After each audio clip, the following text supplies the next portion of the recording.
Hey guys, welcome back to another video on my channel. Today we're going to be showcasing 5 mods that you should have in your Minecraft world.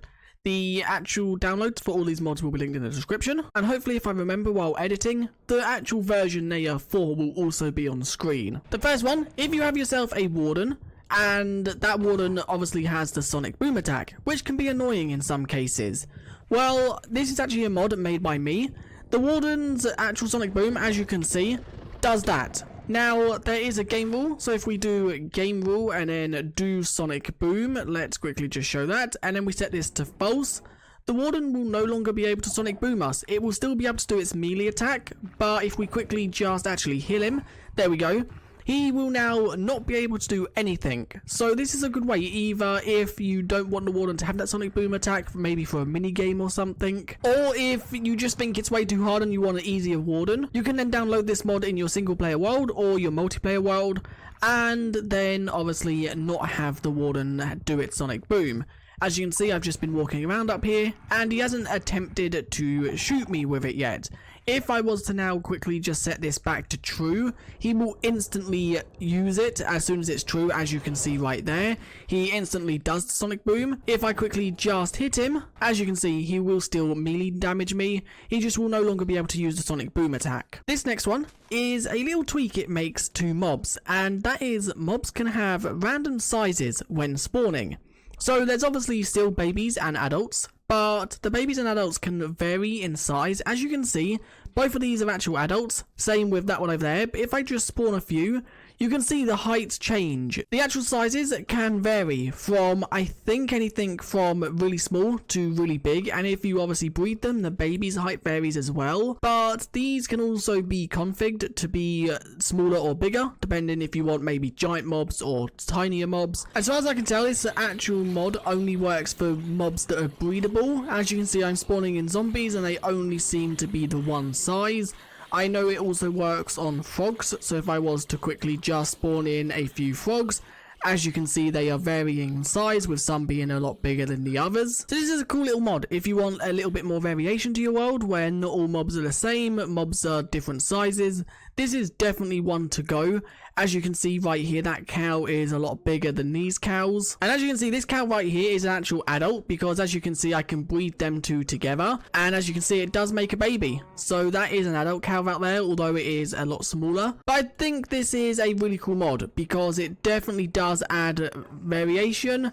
And it seems like it don't work with all mobs that are breedable. As you can see, wolves are all the same size. This next mod adds it so you can actually put labels above containers. As you can see, this is a normal chest right here. If I quickly just open this. So, as you can see, I was actually mistaken. You can put any item in here. I think at least most items work. And as you can see, if you then actually type something in here, it says don't touch with a chest. We can then click this on there, and as you can see, when you hover over it, it adds a little tooltip calling it, or basically telling you what you have put with the item.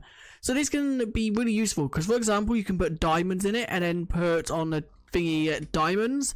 So then you can click on the chest, and now you know this has my diamonds in. It's also really good. Maybe you could use this to sort chests, so you don't have to actually open chests all the time. So for example, we can put cobblestone inside of it, and then quickly just type in stone blocks. And then if we quickly was just to click on it, as you can see, it now says stone. This one hasn't changed, so it will only update when you actually click on it with the updated printer. So now we know if we had a chest monster right here with a load of random chests, we now know that if we look around, this one is the one with a stone in it, so we can open this chest. We don't have to go through every single chest just to look for the one we want. This is actually a really cool mod, and I've never seen it before, so I'm actually really glad I found it, because this is going to be useful in not only multiplayer, but also single player. And as you can see, you can actually label shulker boxes, all types, also chests, barrels, and trap chests. So you can also do this with shulker boxes. And if we quickly just label this one with stone, if we now actually break the actual chest and pull it down, the actual label does get removed. So if you're doing it with shulker boxes, you will obviously need to either have them stationary or just putting a label on them every time you place them down. But one actual label can be used multiple times. As you can see, I can print all of these with stone, and then I can go in and just change it to a diamond, and as you can see all of these still stay stone until I update them. As you can see, these ones stay diamond, these ones still stay stone. As you can see, the printer isn't too difficult to make. It is obviously not something you can make as soon as you jump into a world. You obviously need to go caving because it costs copper, iron, redstone and paper, but it's also not expensive, and you only really need the one. As long as you don't lose it, you can use it multiple times. This next mod is actually really good. So what it does is if you have armor on, you can click a button. This button I think by default is K, and as you can see, you can now turn off and on the visibility of enchantment glints and also your armor. So as you can see, I can turn off the helmet, and as you can see the helmet shows glint and don't show glint, and also you can turn the visibility down. So if you want armor on but you don't want it actually to physically show on you, so let's just say we want full armor but we only want the boots to show, we can now, as you can see, I still have the full armor on but only my boots are rendering. And that is something you can do just by clicking a button. As you can see, let's make it all about 40-ish%.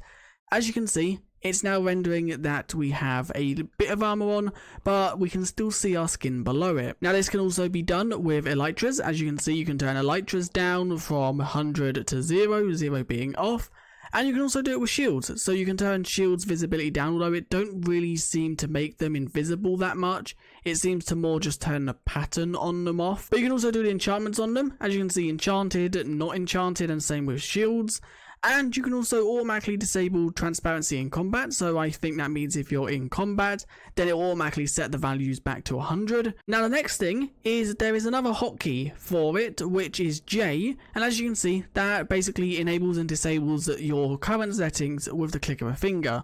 So I can basically go from having transparent armor to a full armor again with the click of a button. So as you can see, my global one is set to 40% on all of them, and my basic one is set to 100%. So basically anyone in the world, I think, will be able to see this, but I will be able to see no armor at all, which I think is really cool. So it basically means if you're playing single player, you can set the armor value to whatever you want. If you're in multiplayer, then you can have it so what you want to see compared to what you want your friendly players to see. This next mod makes it so you can blend potions. So as you can see, we've got a brewing cauldron right here, and you basically just throw them on the floor next to the cauldron. So I threw some healing, let's also throw some strength, and let's also throw some leaping.